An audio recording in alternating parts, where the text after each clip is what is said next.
This morning. I'm going to give you preliminary information, and let me underscore preliminary, about a horrible tragedy that occurred just earlier this Halloween morning. The information will be subject to modification, but I'm tired of hearing people say drugs are low level and nonviolent. It could be anything but that. All this happened around what we call a cranker colony. That's right, these folks were all involved in the meth trade. In fact, I want to introduce you to Joshua Clark. He's known as Chop. He's a gang member. In fact, this is a photograph from when he was in state prison. And then the other participant here is Jose Coronado.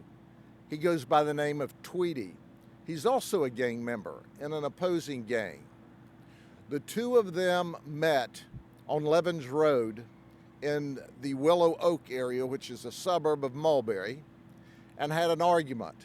They drove up in their separate vehicles. Now, Jose Coronado had Mary Dino with him. She's 28. She's our victim.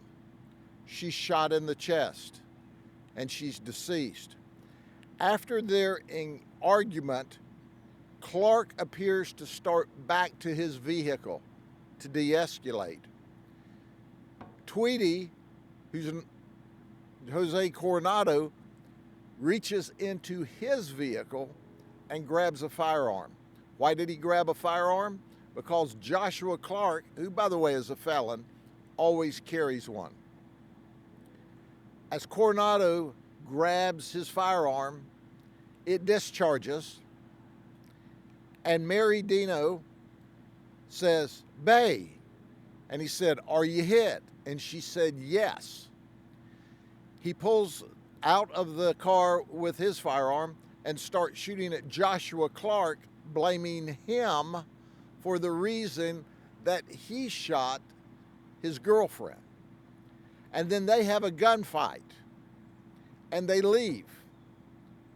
Then Jose Coronado brings Mary to this street in front of me, behind you, puts her on the tailgate of a truck, tells the people there, "Take her to the hospital, dial 911, I gotta go, I got a warrant." In fact, he does. He's got a failure to appear warrant for trafficking in methamphetamine out of Hillsborough County, and he flees. Our deputies, who are simply the very best, now are on the lookout for this vehicle. And some 20 miles away, we find him, 15 or 20 miles away, on Highway 17 just north of Fort Meade. A pursuit engages between Jose Coronado and his vehicle and our deputies. Our deputies pit the vehicle, run him off of the road, and take him into custody. Joshua Clark is still at large. We don't know where he is. We need to find him. But now what you have is a gunfight after an argument between rival gang members who are all involved in what? In a cranker colony, and Mary is shot in the process. That's the information I have right now. We'll update you as details become more available. The investigation's ongoing. Thank you very much.